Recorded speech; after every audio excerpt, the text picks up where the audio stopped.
राधे राधे। हर हर महादेव। शिव चर्चा कहानी Radha Krishna blog channel पे जाएगा। आप लोग देखें, अपना आशीर्वाद अपनी बहन पे बनाए रखें।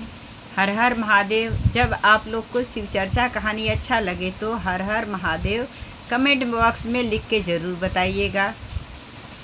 चलो मैं सुनाती हूँ, और पूरा कहानी आप लोग सुनेंगे तो अच्छा लगेगा।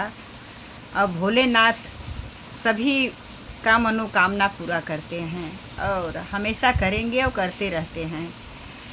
देखो, ये गांव में एक पंडिताइन और एक पंडित रहते थे, और पंडित कुछ दिन के बाद गुजर गए। पंडित आइन रहती थी, अपने बच्चे को, एक लड़का था, और लड़के को लेके अपना पालन पोषण पंडिताइन बहुत अच्छे से की। और बोले कि मुझे हमारे पति का सुख नहीं बदा था, लेकिन हमारा बेटा है, इसी में हमारा ज़िंदगी बीत जाएगा। यही सोच के पंडिताइन अपने बेटे का पालन पोषण करने लगी। कुछ दिन के बाद में बेटा बड़ा हुआ तो पंडिताइन अपने बेटे की शादी कर दी। पंडिताइन जब बेटे की शादी कर दी, बहू आई तो सोची कि अभी हमारा घर बस गया, मेरा घर से अभी संख्या और बनेगी। तो पंडिताइन की एक नातिन हुई। 1 साल के बाद नातिन जब बड़ी हो गई तो पंडिताइन उनको खाना खिलाती थी, और डेली खाना खिलाती थी। तो बच्चे लोग खाना खाने में बहुत नाटक करते हैं, बच्चे लोग खाना जल्दी नहीं खाते हैं। तो दादी माँ क्या बोलती हैं कि खाना खा लो, आओ कौए, अरे खाना खा लो, मैं तुम्हारे साथ में अपनी बेटी का विवाह कर दूँगी। यही हमेशा खाने खिलाती, तो यही बात वो अपने पोती के बोलती थी। और जब पोती उनकी 18 साल की हो गई और 2 बेटे हुए, बहू को सब अच्छे से उनका गुजर बसर होने लगा। तो जब 18 साल की बेटी हो गई तो अपने बेटे से बोले कि बेटा और बेटे और बेटियां का शादी तुम करना, ये हमारी बड़ी बेटी है, मैं इसका शादी करना चाहती हूँ। वो बोले ठीक है माँ।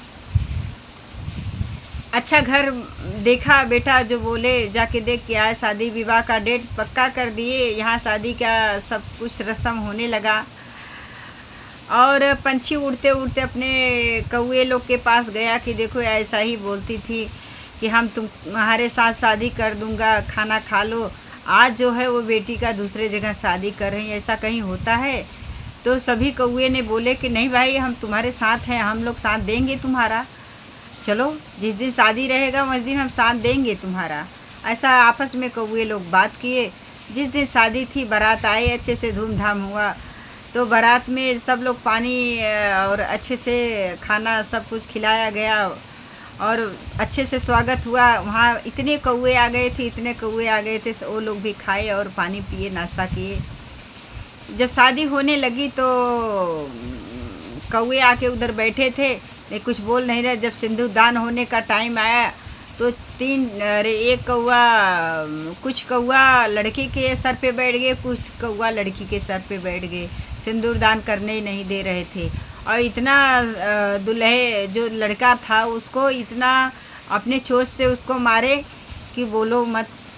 तब सब लोग बोलने लगे, पंडिताइन तुम, जब तुम्हारी नातिन छोटी थी तुम यही हमेशा बोल के खाना खिलाती थी, कहीं वही तो बात नहीं है, इसलिए कौआ लोग ने शादी करने नहीं दे रहे हैं।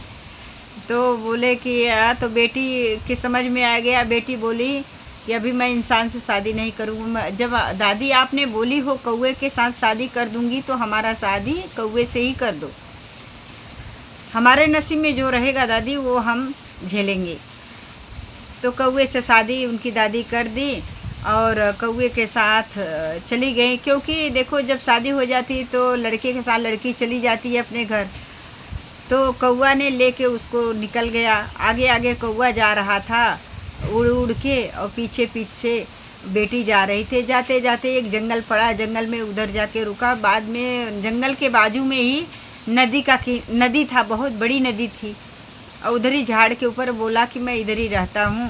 तो उधर बेटी बैठ गई और अपना साफ़ सफाई झाड़ के नीचे की, उधर ही बैठ के, और गंगा जी से जाकर एक पत्थर लाके और भोलेनाथ का पूजन करने लगी। और सोमवार का व्रत करती थी और पूजा करती, शिव चर्चा करती, मतलब अकेले ही करती, लेकिन सब कुछ उनका मतलब पूजा भक्ति सब भोलेनाथ का हो गया। तो लास्ट सोमवार आते आते उधर कौवा भी आके बैठता था। तो गौरा माँ पार्वती माँ अपने भोलेनाथ से बोल रही हैं कि देखो ऐसा कैसा हो गया, आपने कैसा लीला किए। वो बोले कि देखो अब उस जन्म में तो इनका यही था ना, कुछ दिन के बाद में ये पंछी जो है इनका ही पति था, लेकिन इस जन्म में वो कौवा हो गया। इसके लिए वो करने नहीं दिया क्योंकि उनके साथ इसको रहना था। तो बोले तभी कैसे रहेगी कि लड़की इंसान और कौवा पंछी कैसे रहेगी। बोले कि जाओ जैसे जैसे मैं बोल रहा हूँ वैसे वैसे उनको सपना दो, वैसे करेंगी तो उनका सब कुछ ठीक हो जाएगा। तो जैसे जैसे गौरा माँ आके सपने में बोली वैसे वैसे वो बेटी ने किया। और लास्ट सोमवार के दिन आके कौवा उधर बैठा, भोलेनाथ की कृपा से उनका प्रसाद खाते ही उनके महिमा से वो राजकुमार बहुत सुंदर लड़का बन गया। कौवा से बाजू में बैठा था कौवा, उसी जगह वो अच्छा लड़का बन गया और उसी जगह अच्छी सी घर बन गया, महल बन गई। वहाँ सब चीज़ का व्यवस्था हो गया, कोई चीज़ का कमी नहीं था।